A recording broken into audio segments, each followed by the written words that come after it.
Pemirsa, dalam rangka Hari Pers Nasional, Media Group Network menggelar rangkaian Journalist Day 2025 dengan tema Beyond Limits, yang juga perayaan Hari Pers Nasional. Kami akan hadirkan wawancara khusus jurnalis Metro TV Jose Nicole dengan Pramono Anung, Gubernur terpilih daerah khusus Jakarta, terkait bagaimana pandangannya terhadap dunia jurnalistik Indonesia. Langsung saja kita simak, tunggu apa lagi bersama Kata Oma. Renyahnya bikin lagi dari telur dan bahan alami. Tunggu apa lagi? Dapatkan sekarang. Kata Oma. Kasih sayang Oma di kerenyahannya. Pemirsa, sudah lebih dari 20 tahun Metro TV hadir menjalankan peran sebagai pilar keempat demokrasi. Bertepatan di bulan Februari ini, profesi kami merayakan Hari Pers Nasional dan Metro TV mengadakan Journalist Day sebagai bentuk apresiasi kepada para wartawan. Salah satunya adalah dengan menapak tilas perjalanan panjang kami dengan berbagai narasumber. Di antaranya adalah seorang politisi senior yang hari-hari ini mengemban amanah sebagai Gubernur terpilih daerah khusus Jakarta. Pak Pram, terima kasih sudah Apa kabar, Jose? Baik, Pak. Sudah jahit baju pelantikan belum, Pak? Baju pelantikan udah diukur, tinggal nunggu dilantik. Dan tinggal nunggu kerja. Mewujudkan apa yang dijanjikan. Oke. Pak Pram, lebih dari 20 tahun Anda di panggung politik nasional sebagai pejabat publik. Kalau boleh cerita nih, Pak, bagaimana kesan Bapak terhadap Metro TV di 25 tahun ini Bapak lebih menjadi pejabat publik? Saya secara pribadi harus berterima kasih dengan Metro TV karena saya termasuk salah seorang narasumber yang dianggap oleh publik menjadi media darlingnya Metro TV. Karena memang ketika saya menjadi wakil sekjen, menjadi pimpinan DPR, menjadi menteri 2 periode, saya hampir termasuk yang selalu diminta untuk hadir di Metro TV, kecuali ketika kemarin menjadi sekretaris kabinet. Dan saya bersyukur dalam rentang yang panjang, saya sangat mengenal Metro TV dan memberikan kontribusi yang luar biasa bagi karir saya secara pribadi, tetapi juga mencerdaskan masyarakat secara apa adanya. Dan saya mengenal pribadi-pribadi jurnalis di Metro TV, rata-rata saya kenal. Nah, bicara mengenai pengenalan terhadap jurnalis nih, Pak. Ada nggak sih, Pak, momen-momen yang Bapak ingat dengan jurnalis Metro TV, terutama dari zaman DPR, Sekretaris Kabinet, bahkan sampai Gubernur kemarin? Ya, saya mengenalnya hampir mulai dari Vivi Alidayahya, Najwa, Mutia Hafid, kemudian Putra Nababan, Bane Manalu, Sylvia, dan seterusnya. Rata-rata, termasuk kamu juga secara pribadi.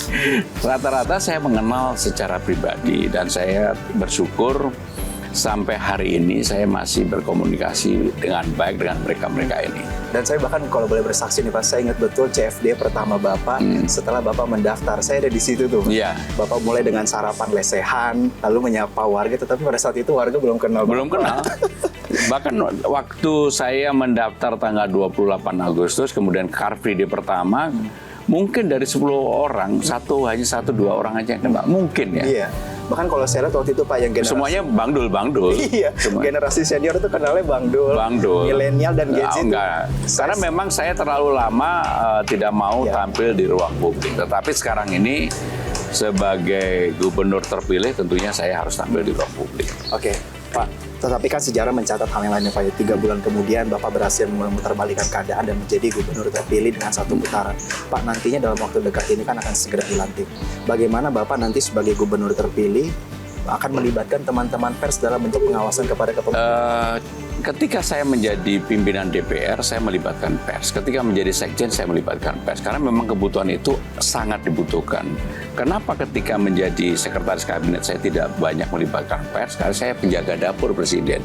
Nah, sekarang sebagai gubernur pembuat kebijakan, mau tidak mau, suka tidak suka, saya akan melibatkan pers sepenuhnya untuk mengontrol saya, mengkritisi, tetapi juga menyampaikan kepada publik apa yang saya kerjakan yang dianggap bagus oleh publik maupun yang tidak bagus oleh publik. Sehingga dengan demikian kontrol pers terhadap saya sangat penting sekali. Artinya dalam kepemimpinan Bapak nanti Bapak akan terbuka? Sangat terbuka dan saya terus terang berterima kasih kepada jurnalis yang luar biasa karena saya tahu persis bahwa karir saya yang panjang menjadi pejabat lebih dari 25 tahun ini nggak akan berarti apa-apa tanpa jurnalis. Pak, dalam track record kepemimpinan yang panjang, Bapak menyaksikan disrupsi perkembangan zaman, baik itu hal-hal yang berkaitan dengan kualitas demokrasi maupun hal-hal yang berkaitan dengan perkembangan teknologi, Pak.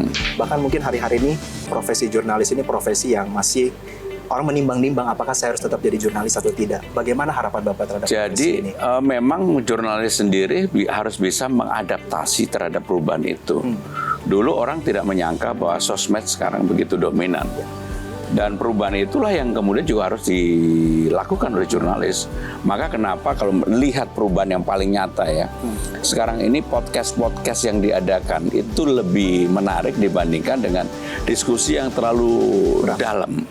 Dan itu menjadi bagian hal yang harus diadaptasi oleh media-media yang ada. Tetapi saya tetap meyakini apapun media akan menjadi pilar demokrasi yang sangat penting dan dibutuhkan kapanpun itu demokrasi ada. Dan komitmen yang sama juga akan Bapak lakukan? Iya, pasti.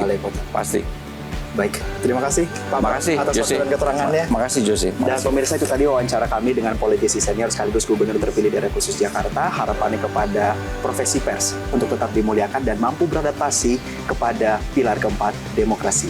Dari Jakarta, Jose Nicole Agustin Lawrence, Jurnalis Day Beyond Limits. Jelajahi cara baru mendapatkan informasi. Download Metro TV Extend sekarang.